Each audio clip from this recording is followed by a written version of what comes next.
You are looking at a 4-for-4 day I had on Sunday with a variety of lineups. Starting with my all-day entry. As far as I can pull, I actually got an extra buck out of this with a couple of late free throws in the Atlanta LA Lakers game. I put Schroeder in. And this is the all-day game when selections had to be in by 1 p.m. Eastern time.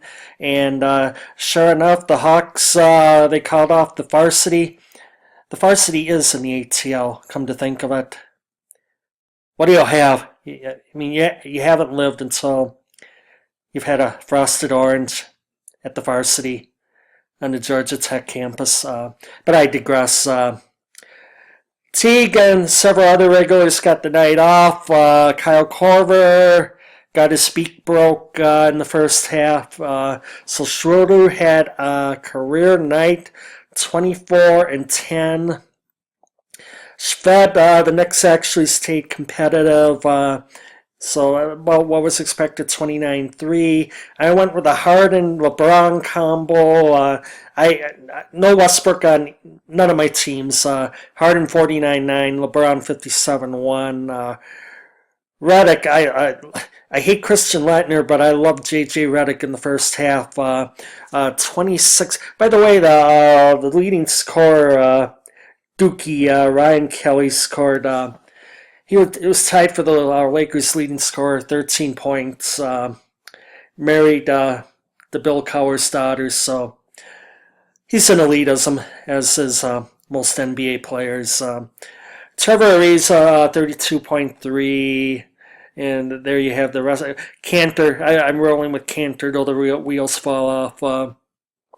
Ibaka can rest for a few more games. So that was one of them. One of the keys to winning was if someone was fortunate enough to stack the New Orleans-Denver game, Anthony Davis, 81.3. That's I think that's his top game of the year.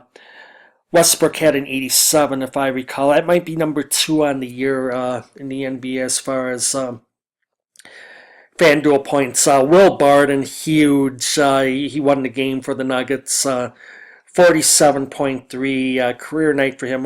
Schroeder was also a career night. That was a career high.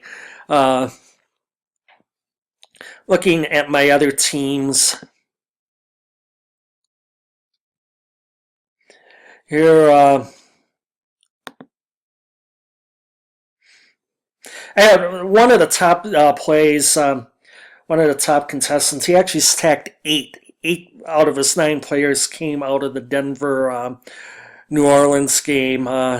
This one, Lowry, that disappointed me. He had 30. This is for the late game, so only 31.3%.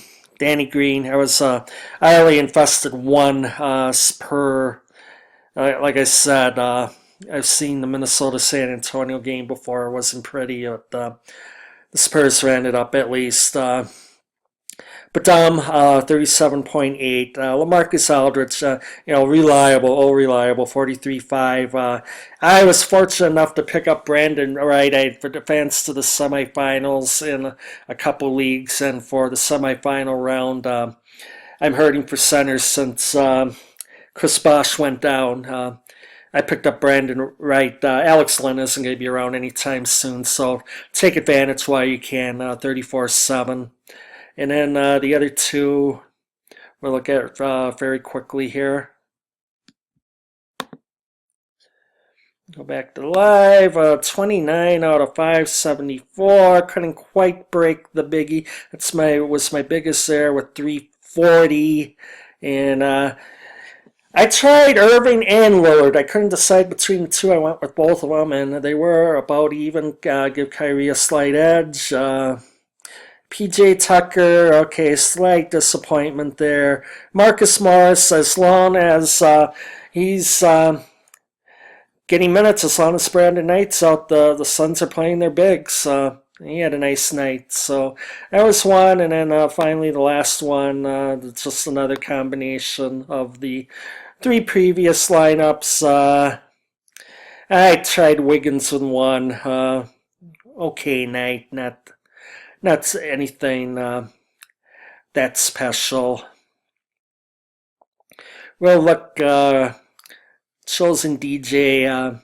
Zach Levine, huge in garbage time. That helped. J.R. Smith, he comes about once every 3 games. And there's Batum. By having the 3,600 salary of Levine, 4,100 for Brandon Wright. He didn't get much out of Tristan Thompson, but he was able to squeeze in LeBron and Anthony Davis in. So that worked out. And it was something I just, not to brag or anything like that. This would bring my record, hasn't registered yet. This would be 85 or 172, mostly tournaments. I dabbled in some matrices early on, but my batting average is about 31-32%, which is pretty good considering the typical contest pays out 17 to 19%. I started with FanDuel late October. Obviously started with football first, and then migrated to basketball and hockey. I get my butt kicked in hockey though.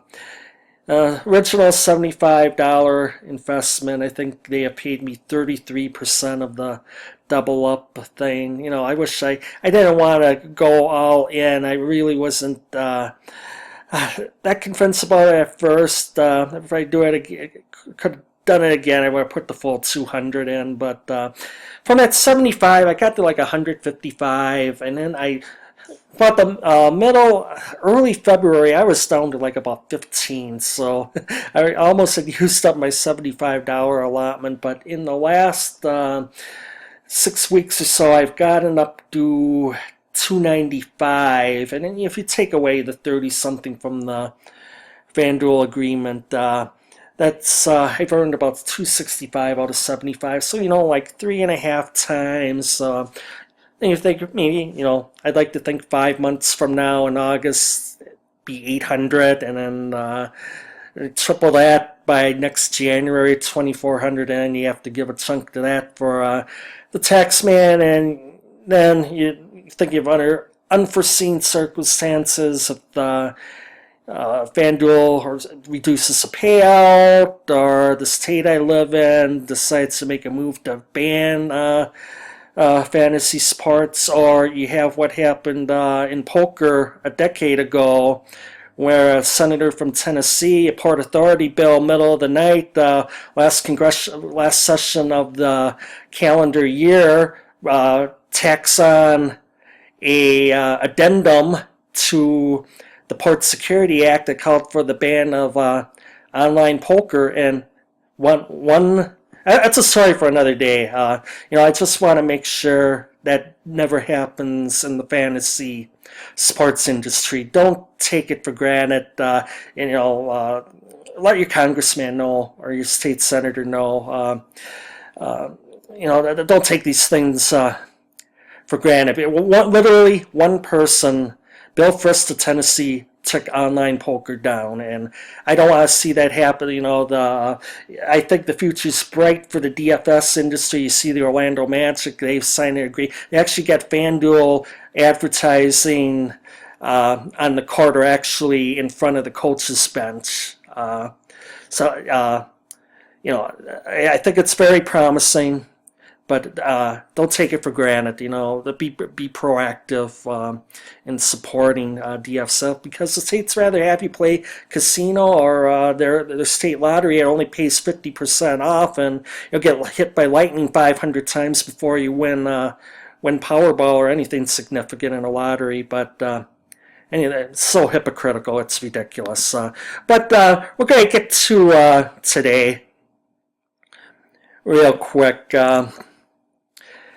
With college basketball catching its breath, we got 10 games on the schedule, and we have Westbrook again. I debate. I did just fine playing without him. Let's put it this way. Would you trade Westbrook and Kyrie Irving for LeBron James or DeMarcus Cousins in a regular fantasy league for just tomorrow, for Monday night? You know what? They're about even. But I like the fact that the Thunder are in Dallas. It's going to be a competitive game. I think it's going to be a compelling game. And I think I can get him in without, and so be able to, there we go, Toronto, Indiana, Portland, Washington, Sixers, Celtics, Cavs, Heat, Nets, Timberwolves, Denver at Memphis, OKC at Dallas, Charlotte at Utah, Atlanta at Sacramento, and the Lakers are at Golden State. Speaking of Utah, another guy, keep an eye on Rodney Hood. He's starting, Quinn Snyder is getting him some time. The training wheels have come off. I'm going to give him a look. Dante Exum, still not much from the Dante Exum front.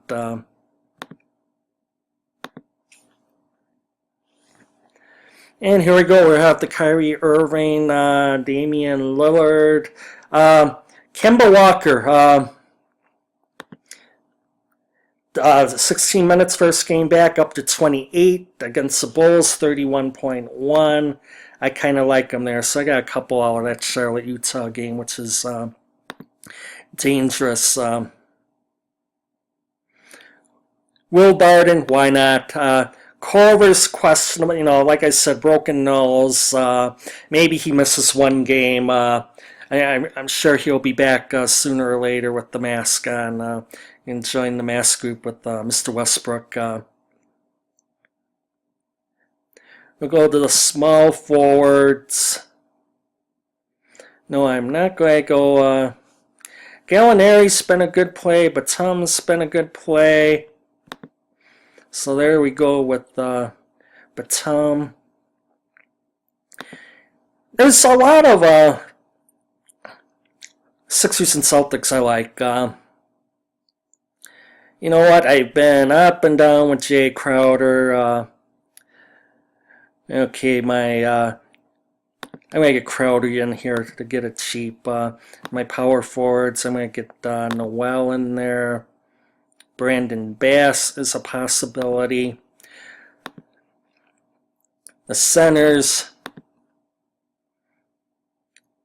I'm running with Cantor till the wheels fall off. Shooting guards, Avery Bradley, he's got full license as long as Isaiah Thomas, the sequel, is out.